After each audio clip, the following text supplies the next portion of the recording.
ఏరా తోట హనుమంతు, తెలుగుదేశం పార్టీ వస్తే ఏదో పీకేస్తాం పొడిచేస్తామని ఎదురు చూస్తున్నట్టున్నావు. ఊరంతా చూస్తుండగా నడి రోడ్డు మీద మీ నాన్న పీకను ఎలాగైతే కోసి చంపేశామో అలాగే 4 ఏళ్ల తర్వాత మేము అధికారంలోకి వస్తాం. నీ పరిస్థితి అంతే. ఏమైందిరా అలా ఉన్నావు? నడి రోడ్డు మీద మా నాన్నని పేక్కోసి చంపేశారే. ఫోటోలు వీడియోలతో సహా అన్నీ ఉన్నాయి. మన తెలుగుదేశం పార్టీ వచ్చిన తర్వాత మా నాన్న చావుకి న్యాయం చేస్తుంది అనుకున్నాను. అసలు పట్టించుకోవట్లేదు. తెలుగుదేశం పార్టీ పట్టించుకోవట్లేదని ఎవరు చెప్పారు?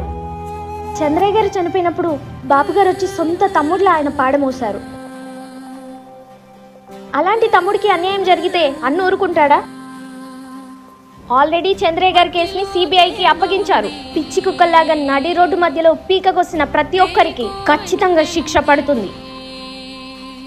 నమ్మి ఓటేసిన ఓటర్లని, నమ్ముకున్న కార్యకర్తలని విడిచిపెట్టే పార్టీ కాదు మన తెలుగుదేశం పార్టీ. జీవితం సాగనుంది.